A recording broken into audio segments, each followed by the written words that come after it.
Good morning students. आज हम चर्चा करेंगे लॉ ऑफ टैक्सेशन के बारे में। लॉ ऑफ टैक्सेशन में क्या चल रहा है? जीएसटी चल रहा है।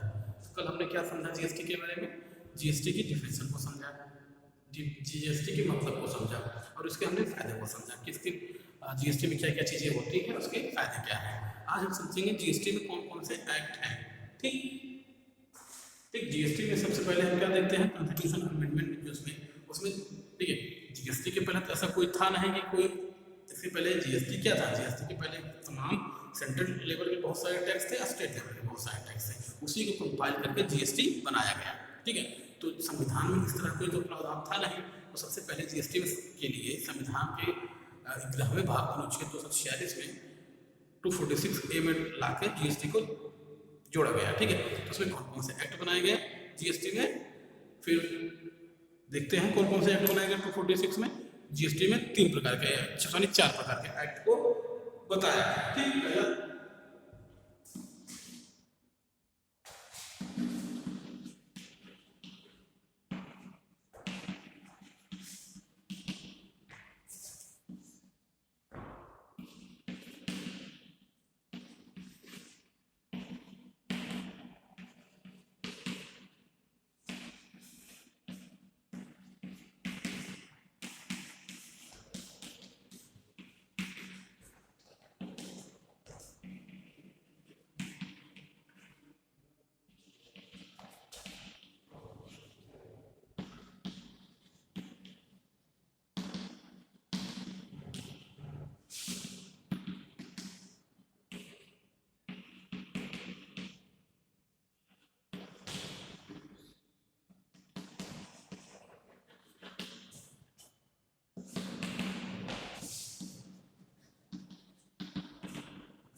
ठीक, तो 4 एक्ट बनाए गए 2017, 2017।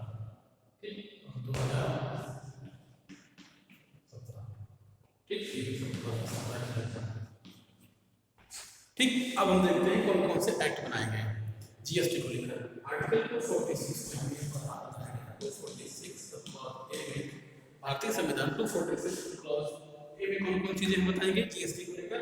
पहले से जीएसटी बनाया गया, सेंट्रल टैक्स यानी कि केंद्र सरकार द्वारा एक जीएसटी की प्रावधानों को बताया गया, एक्ट को बनाया गया। जीएसटी में कौन कौन चीजें होंगी, कौन कौन सी चीजें शामिल की जाएंगी। केंद्र सरकार के जहां जहां केंद्र सरकार का आधिपत्य है, जहां जहां केंद्र सरकार अपने आप को आधिपत्य साबित करती है, वहां पर सीएसडी को लागू किया गया 2017। ठीक, और यूनियन टेरिटरी यानी यूनियन टेरिटरी क्या होती है? संघ राज्य होते हैं जो यूनियन टेरिटरी जैसे होते हैं, जैसे तो चंडीगढ़ सब वगैरह जो है, ठीक है, ये सब क्या होता है? यूनियन टेरिटरी होते हैं। यूनियन टेरिटरी के लिए टैक्स बनाया गया, union territory goods and services tax. ठीक है, यूनियन टेरिटरी के लिए एक्ट बनाया गया, एक बनाया गया फिर IGST, inter state goods and services tax. Inter state जब माल एक राज्य से दूसरे राज्य के बीच में जाता है तो तब क्या क्या होगा, क्या क्या प्रोविजन होंगे, उसके लिए क्या क्या क्रेडिट इनपुट क्या है, तमाम चीज़ों को शामिल किया जाएगा। उसके लिए आईजीएसटी बनाया गया। ठीक है, और दूसरा बनाया गया एसजीएसटी यानी कि राज्य सरकारों के लिए कौन कौन से state goods and services tax. राज्य सरकारों के लिए कौन कौन सी चीज़ें शामिल की गई? राज्य सरकारों के लिए राज्य सरकार गुड्स एंड सर्विसेज टैक्स को क्या क्या चीज़ों में शामिल करेंगे। ठीक है, उन सब चीज़ों के लिए यह एक्ट बनाया गया। ठीक, तो यहाँ पे आपको क्या चीज़ें मिली? यहाँ पे आपको 4 चीज़ें मिली, 4 एक्ट मिले। ठीक, बात समझ में आई? कौन कौन एक्ट कहाँ कहाँ यूज किया जाएगा? केंद्र सरकार के लिए यूज किया जाएगा, ये संघ शासित प्रदेशों के लिए यूज किया जाएगा। इसमें क्या बताया गया? सभी राज्य अपने अपनी जगह पर क्या जीएसटी के एक्ट पारित करेंगे, इन्हीं के आधार पर और क्या होगा? जब एक राज्य से दूसरे राज्य में माल बेचा जाएगा, उसके लिए interstate goods and services tax को बनाया गया। ठीक है, अब हम समझते हैं जीएसटी काउंसिल के बारे में।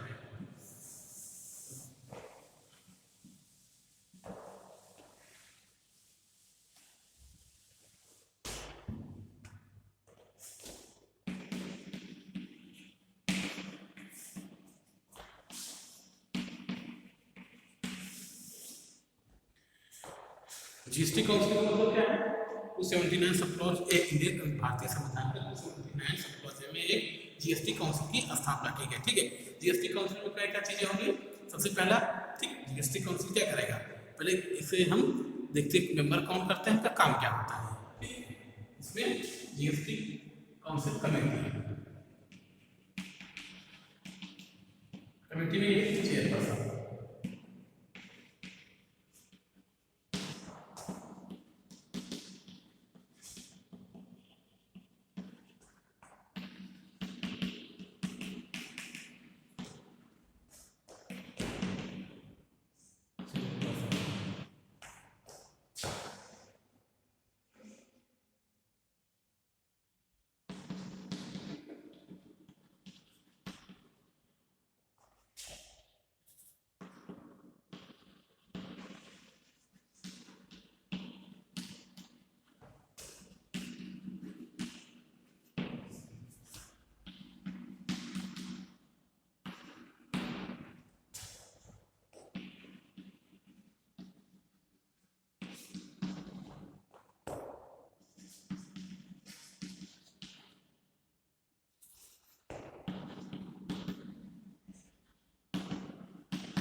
ठीक। तो हम देखते हैं कौन कौन से इसमें लोग शामिल होंगे जीएसटी काउंसिल में। ठीक है, जीएसटी काउंसिल में सबसे पहले एक चेयरपर्सन होगा। चेयरपर्सन कौन होगा?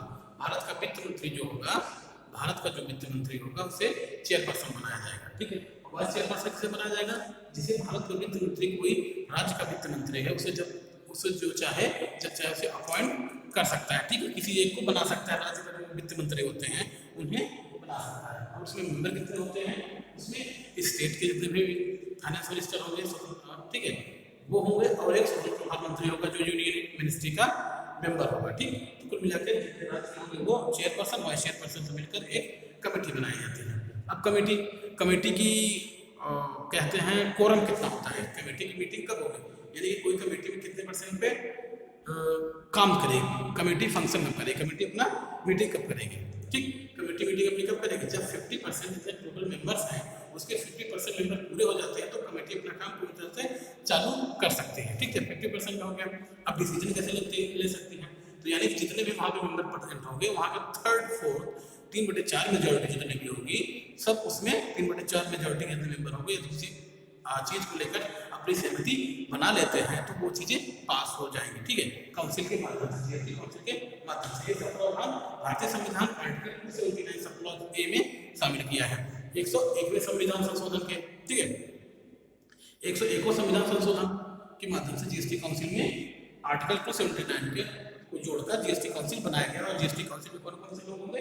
ये इतने सारे लोग होंगे। अब 101 को जो आपका जीएसटी आया, इसके पीछे की हिस्ट्री क्या थी? क्या इसके पहले आया था? इसके पहले केलकर 2003 में केलकर कमेटी ने इस जीएसटी नाम के एक्ट को इंट्रोड्यूस करने का प्रयास किया था। ठीक है, फिर धीरे धीरे इसमें जीएसटीएन आया था, GSTN goods and services tax network एक बनाने का प्रयास किया गया था। 2001 में इसको एक्ट के रूप में लाने का प्रयास किया गया, लेकिन वो लैप्स हो गया। फिर 2014 में सरकार ने इसे लाने का प्रयास किया। धीरे धीरे यहाँ राज्यों और केंद्र के बीच में सहमति बनती गई और 2017 में इस एक्ट को पूरी तरह से बना दिया गया। ठीक है, तो ये चीजें रही जीएसटी काउंसिल के बारे में। ठीक, अब जीएसटी काउंसिल के बारे में हम देखते हैं कौन कौन से इसका फंक्शन होता है जीएसटी काउंसिल का। ठीक,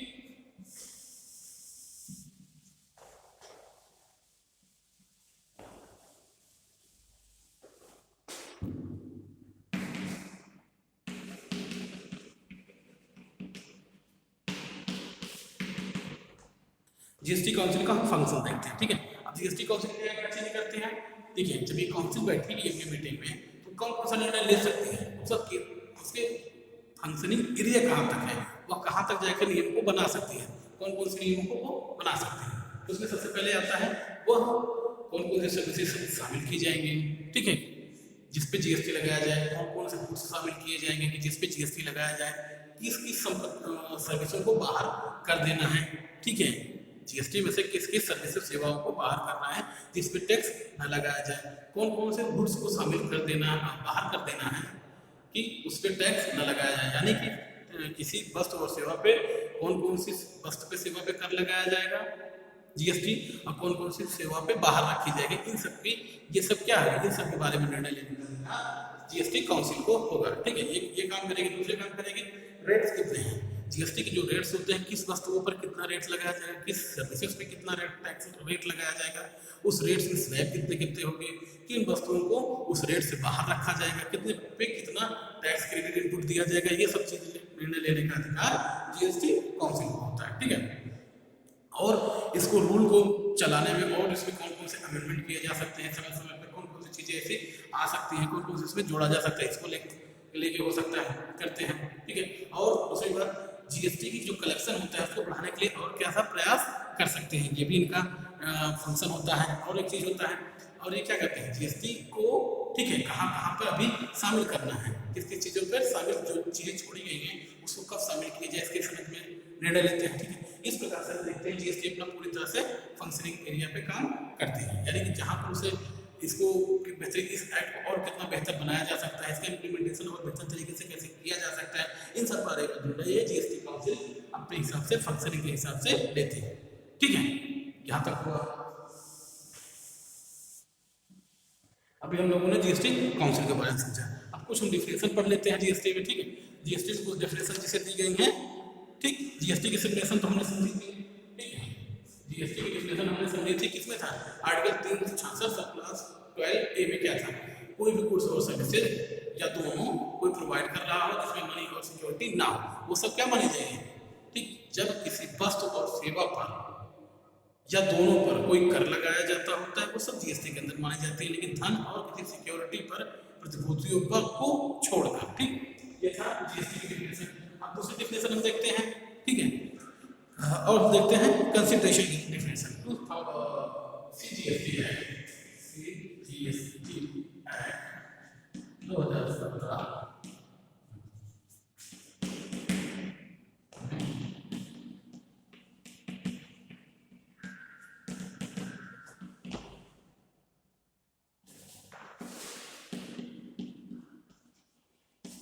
सेक्शन 231। ठीक है, अभी हम लोगों ने क्या देखा, कंसिडरेशन के बारे में देखते हैं।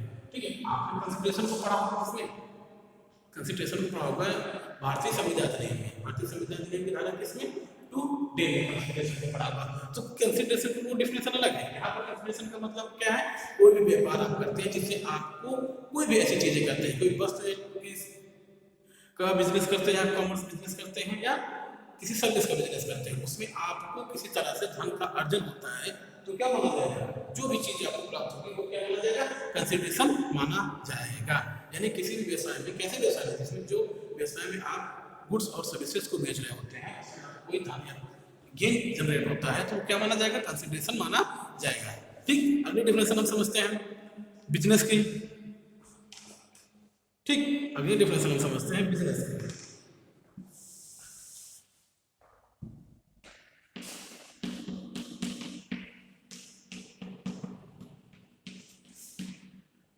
बिजनेस यानी कि कारोबार। कारोबार में क्या क्या चीजें होंगी, कोई भी ऐसी एक्टिविटीज जिससे आप गुड्स और सर्विसेज के संबंध में लेकर क्या कोई क्या करते हैं, कोई ऐसा कार्य करते हो जिसमें कोई गुड्स और सर्विसेज जनरेट हो रहे हो तो क्या माना जाएगा, वो सब बिजनेस माना जाएगा। बिजनेस का मतलब क्या है, कोई भी ऐसी एक्टिविटीज जिसमें आपको गुड्स और सेवाओं को क्या करना है, आप किसी दूसरे पर्सन को प्रोवाइड कर रहे हो, कोई वस्तु प्रोवाइड कर रहे हो या कोई सेवा प्रोवाइड कर रहे हो जिससे आपको कोई प्रॉफिट लेने का मतलब है, जिससे आपको मीन्स प्रॉफिट लेना है। एनजीओ क्या होते हैं, उसमें शामिल नहीं किए जाते, क्यों, क्योंकि उनका मेन पर्पज क्या होता है, प्रॉफिट लेना नहीं होता है, केवल नॉन प्रॉफिट के लिए काम करते हैं। यानी कोई ऐसा चीज करेंगे जिसमें आप गुड्स और सर्विसेज दे रहे होंगे, उसमें आपका कोई प्रॉफिट होगा, वो सब बिजनेस में माने जाएंगे। ठीक, अब हम समझते हैं गुड्स को क्या माना जाता है, गुड्स क्या है इसमें।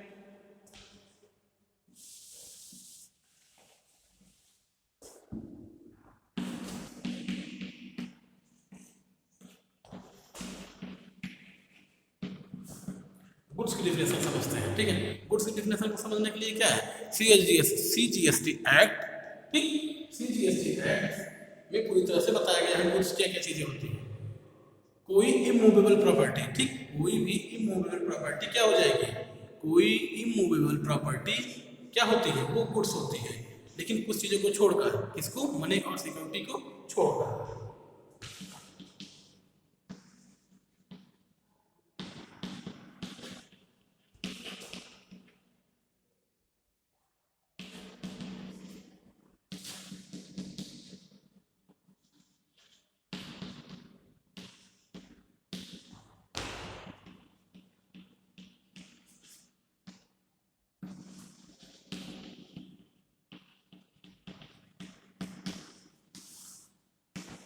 ठीक, क्या है, कोई मनी, कोई भी इमूवेबल प्रॉपर्टी हो, क्या मनी और सिक्योरिटी को छोड़कर वो सब गुड्स माने जाएंगे। ठीक, बात समझ में आई?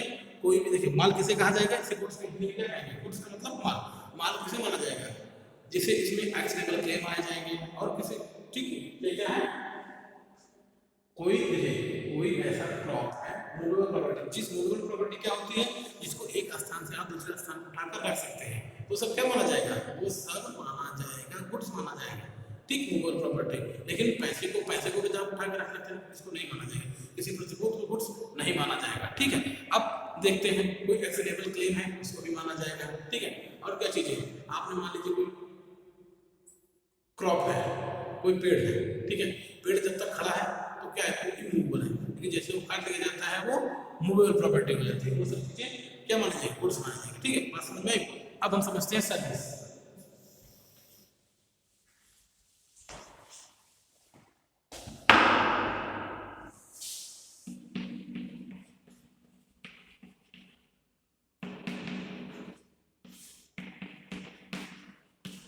सेवा, इसकी डिफिनेशन सबसे आसान है। इसकी डिफिनेशन में क्या है, इसकी डिफिनेशन इसलिए सबसे आसान है कि सेवा में कौन सी चीजें शामिल होंगी, सेवा में वो चीजें शामिल होंगी जो गुड्स नहीं है।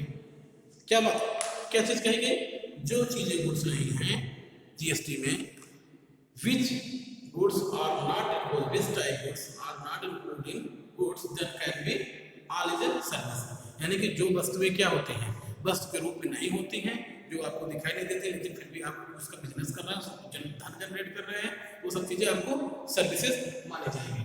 किसी, देखिए सर्विस में बहुत सी चीजें आती हैं, आपका सर्विस सेक्टर बहुत है, जैसे आप इंश्योरेंस की सर्विस ले रहे हैं, टेलीफोन की सर्विस ले रहे हैं, ठीक है, इंश्योरेंस, टेलीफोन, तमाम ऐसी चीजें हैं जिसकी आप सर्विसेज देते हैं। ठीक, आप बैंकिंग जो जाके धन जमा करनी है, बैंकिंग भी एक प्रकार की सेवा है। ठीक है, पोस्टल एक प्रकार की सेवा है। ठीक, तमाम ऐसी चीजें हैं जो आप पूरी सर्विसों से चारों तरफ से घिरे हुए हैं। ठीक, टैक्सी आपको प्रोवाइड कराई जा रही है, किराए पर दी जा रही है, ठीक, वो भी एक प्रकार की सर्विस है। यानी कि सर्विस का दायरा बहुत ज़्यादा बड़ा हुआ है, यानी जो चीज़ें गुड्स नहीं है, जो चीज़ें नई गुड्स नहीं है, वो सब चीज़ें जीएसटी में क्या मानी जाएगी, वो सब चीज़ें सेवाएं मानी जाएंगी। ठीक है, तो आज हमने जीएसटी की परिभाषा यहाँ तक समझी, आगे की चर्चा आगे वाले क्लास में करेंगे। Thank you.